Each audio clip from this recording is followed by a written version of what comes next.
Study IQ IAS, अब तैयारी हुई अफोर्डेबल।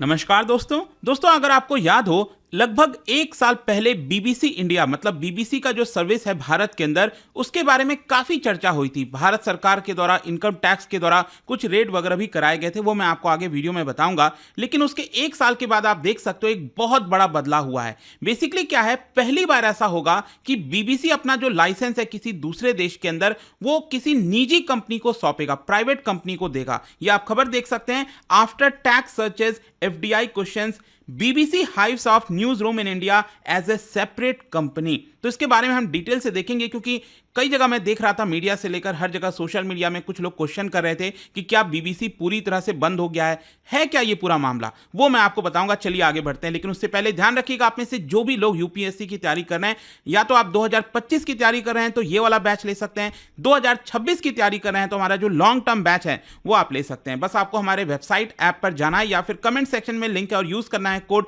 अंकित लाइव। ये कोड इस्तेमाल करके आप मैक्सिमम डिस्काउंट ले सकते हैं किसी भी बैच किसी भी कोर्स के स्टडी IQ पर। और इसके अलावा अगर आप MCQs अटेम्प्ट करना चाहते हैं तो मेरे इंस्टा पेज पर जाइए, वहां पर स्टोरीज में जितने भी MCQs हैं उसको आप अटेम्प्ट कर पाएंगे। चलिए शुरुआत करते हैं और सबसे पहले ये देखते हैं कि एग्जैक्टली हुआ क्या है। देखिए लगभग एक साल के अंदर अंदर आप कह सकते हैं जब इनकम टैक्स की रेड की गई थी, ये आप खबर देख पाओगे फरवरी 2023 के आसपास की ये खबर है। और income tax raid at BBC के जो दिल्ली के ऑफिस हो गया, मुंबई ऑफिस हो गया, वहां पर किया गया था। तो उसके एक साल के बाद अब ये खबर आती है कि जो बीबीसी है वो अपना जो लाइसेंस है, मतलब बीबीसी अपना जो पूरा न्यूज चला रहा था उसके लिए लाइसेंस उसने लिया होगा, लेकिन वो जो लाइसेंस है वो एक सेपरेट एंटिटी को, एक प्राइवेट कंपनी को भारत के अंदर सौंप रहा है। और जो मैं आपको बोल रहा था ना, ये पहली बार होने जा रहा है। ध्यान रखिएगा, बीबीसी का जो सर्विस है वो आपको पूरे दुनिया में कई देशों के अंदर देखने को मिलता है। जैसे बीबीसी पाकिस्तान हो गया, ठीक है, तो वैसे ही आपको अलग अलग देशों के अंदर मिलता है। लेकिन पहली बार ऐसा होगा कि बीबीसी अपना किसी एक पर्टिकुलर देश का जो लाइसेंस है वो एक प्राइवेट कंपनी को सौंपेगा। और ये प्राइवेट कंपनी मैं आपको आगे बताऊंगा क्या नाम है। लेकिन ये आप देख सकते हो, बीबीसी इंडिया जो ब्यूरो है इट कंप्राइजेज अराउंड 200 पीपल, 200 लोगों को ये एम्प्लॉयमेंट देता था। एंड यूके के बाहर अगर आप देखेंगे, यूनाइटेड किंगडम के बाहर, इसका सबसे बड़ा ऑपरेशन भारत के अंदर ही था। और इसका जो ब्रॉडकास्टिंग ऑपरेशन है भारत में, ये 1940 में ही स्टार्ट हो गया था, मतलब आज़ादी के पहले ही जो है ब्रिटिशर्स के टाइम में ये स्टार्ट हो गया था। और ये यूके का ही है, आई एम श्योर आप सबको पता ही होगा। खैर, यहां पर हम जिस कंपनी की बात कर रहे हैं जिसको ये लाइसेंस मिल रहा है बीबीसी वाला, वो है आपका कलेक्टिव न्यूज रूम। ठीक है, तो कलेक्टिव न्यूज रूम करके एक प्राइवेट कंपनी बनाई गई है। और मैं आपको बता दूं, ये जिन्होंने बनाया है ना, वो एक्चुअली 4 फॉर्मर बीबीसी एम्प्लॉयज के द्वारा ही किया गया है। 4 बीबीसी के फॉर्मर एम्प्लॉयज हैं, एक्स एम्प्लॉयज हैं, उन्होंने मिलकर ही एक कलेक्टिव न्यूज रूम बनाया है। और इसी को यहाँ पर, इसी कंपनी को, जो बीबीसी का पूरा मतलब आप कह सकते हैं ऑफिस से लेकर लाइसेंस से लेकर हर एक चीज इसी कंपनी को यहाँ पर सौंपा जा रहा है। अब इससे होगा क्या, क्योंकि बीबीसी का जो डिजिटल सर्विस अगर आप देखोगे भारत में अलग अलग लैंग्वेजेस में आता था, हिंदी, गुजराती, मराठी, पंजाबी, तमिल, तेलुगु, तो ये 7 लैंग्वेजेस में वैसे का वैसा ही चलता रहेगा। मेरा कहने का मतलब यह है कि बीबीसी जिस तरह से पहले वर्क करता था ना, वो आपका वैसे का वैसे ही करेगा। लेकिन यहां पर जो उसका पूरा शेयर होल्डिंग है वो इस प्राइवेट कंपनी को मिल गया है, कलेक्टिव न्यूज रूम को मिल गया है। मतलब पहले मैं आपको बता दूं, इसका 99% हिस्सा जो है, 99.9% हिस्सा ये एक्चुअली यूके के पास होता था पहले, लेकिन अब ये सब कुछ जो है एक प्राइवेट कंपनी को दिया जा रहा है। और यहां पर बीबीसी जो है वो 26% स्टेक के लिए अप्लाई कर रहा है सरकार से। वो मैं आपको बताता हूं क्यों, आखिरकार बीबीसी को ऐसा क्यों करना पड़ा, क्या मजबूरी हो गई थी। देखो, 2020 में फॉरेन डायरेक्ट इन्वेस्टमेंट से रिलेटेड सरकार कुछ रूल्स लेकर आई थी, और इस रूल्स के अंदर यह कहा गया था अगर कोई भी फॉरेन की कंपनी है और वो भारत में डिजिटल मीडिया सेक्टर के अंदर है, डिजिटल मीडिया सर्विसेज प्रोवाइड कर रही है, तो वो 26% से ज्यादा FDI मतलब हिस्सा जो है अपने पास नहीं रख सकती थी। और जो मैंने आपको बताया, बीबीसी वर्ल्ड सर्विसेज इंडिया का 99% हिस्सा यूके के पास था, यूनाइटेड किंगडम के अंदर जो बीबीसी है, जो उनकी पेरेंट कंपनी है, उनके पास था। और इसलिए सरकार ने यह कहा था कि हम आपको अक्टूबर 2021 तक का टाइम दे रहे हैं कि आप अपना जो हिस्सेदारी है उसको 26% तक कर लीजिए। लेकिन एक्चुअली बीबीसी ने ऐसा किया नहीं था। लेकिन जिस तरह से रेड हुआ था पिछले साल, जो भी कार्रवाई की गई थी बीबीसी के ऊपर, इन सारी चीज़ों को देखते हुए यहाँ पर बीबीसी ने कहा कि देखिए, हम पूरा जो अपना प्रेजेंस है भारत में वो लूज नहीं करना चाहते। बीबीसी को भी ये बात पता है कि भारत उनके लिए एक बहुत इंपॉर्टेंट मार्केट है, या फिर आप कह लीजिए सर्विसेज वो प्रोवाइड करना चाहता है भारत के अंदर।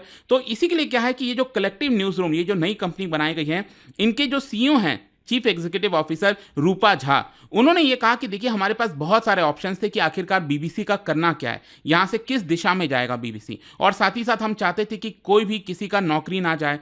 और इन सारी चीज़ों को देखते हुए हमने कई सारे लीगल ओपिनियन लिए, और फाइनली जो हमें एक लीगल ओपिनियन समझ में आया वो यही था कि एक नई प्राइवेट कंपनी को जो है इसका पूरा लाइसेंस वगैरह सब कुछ सौंप दिया जाएगा, और उसमें बीबीसी का जो हिस्सा है, यूके की जो कंपनी है बीबीसी, उसका सिर्फ 26% ही हिस्सा रहेगा। अब देखना होगा, देखो उन्होंने अप्लाई किया है भारत सरकार से कि हम चाहते हैं कि कलेक्टिव न्यूज रूम में इनका 26% हिस्सा आ जाए। अब वो भी भारत सरकार देती है कि नहीं देती है वो डिपेंड करेगा आगे चल के। वैसे मैं आपको बता दूं, कलेक्टिव न्यूज रूम के जो 4 फाउंडर्स हैं ना, दैट इज जो एक्स एम्प्लॉइज हैं, उनमें से एक तो रूपा झा हो गई, और इसके अलावा यहाँ पर जो 3 और लोग हैं, मुकेश शर्मा, संजय मुजुमदार और सारा हसन, ये 4 लोगों के द्वारा ये मिलकर पूरा बनाया गया। और साथ ही साथ मैं आपको ये भी बता दूं कि बीबीसी के अंदर जितने जो 200 एम्प्लॉइज थे, उनका जो सैलरी, टर्म्स ऑफ एम्प्लॉयमेंट, सब कुछ वो आपका वैसे का वैसा चलता रहेगा। इसके अलावा रूपा झा के द्वारा बताया गया है, जो सीईओ हैं कलेक्टिव न्यूज रूम के, कि देखिए यहां पर हम जर्नलिज्म के साथ कॉम्प्रोमाइज नहीं करेंगे। मतलब कि यहां पर जिस तरह से बीबीसी वर्क करता था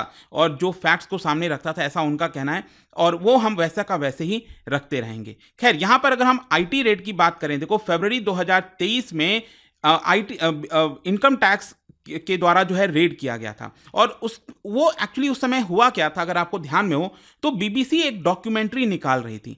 डॉक्यूमेंट्री किस चीज़ के ऊपर था? नरेंद्र मोदी जी आपको पता है चीफ मिनिस्टर थे 2002 में, जब गुजरात राइट्स हुए थे, तो उसी को लेकर ये पूरा एक डॉक्यूमेंट्री बीबीसी ने निकाला था, जिसको लेकर काफ़ी चर्चा हुई थी।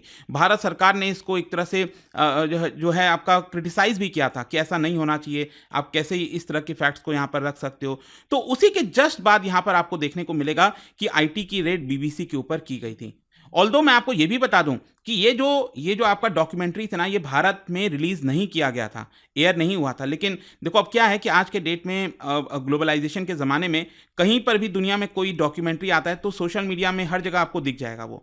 तो सरकार ने पूरा कोशिश किया कि सोशल मीडिया में, यूट्यूब से कहीं पर भी वो जो डॉक्यूमेंट्री है वो आपका रिलीज़ ना हो, तो ये यहाँ पर किया गया था सरकार के द्वारा। खैर, ये जो भी मूव हुआ है, जो भी ये जो खबर आई है कि बीबीसी अपना पूरा लाइसेंस वगैरह एक प्राइवेट कंपनी को दे रहा है, इसको लेकर ऑपोजिशन ने क्रिटिसाइज किया। एक्चुअली पिछले साल भी अगर आप देखोगे तो बीबीसी की जो रेड वगैरह हुई थी, उसमें भी आप देख पाएंगे कांग्रेस की तरफ से कहा गया, यहाँ हम अडानी के मामले में जेपीसी, अगर आपको याद हो, उस समय ज्वाइंट पार्लियामेंट्री कमेटी की मांग कर रहे थे, लेकिन सरकार बीबीसी के पीछे हाथ धोकर पड़ी है। At the time India holds presidency था, आपको पता होगा, G20 का। तो यहाँ पर क्रिटिसाइज किया रहा था कि भारत सरकार को ऐसा नहीं करना चाहिए। और जहाँ तक वर्ल्ड प्रेस फ्रीडम इंडेक्स की बात है तो भारत का जो रैंक है वो 180 कंट्रीज में 161 है।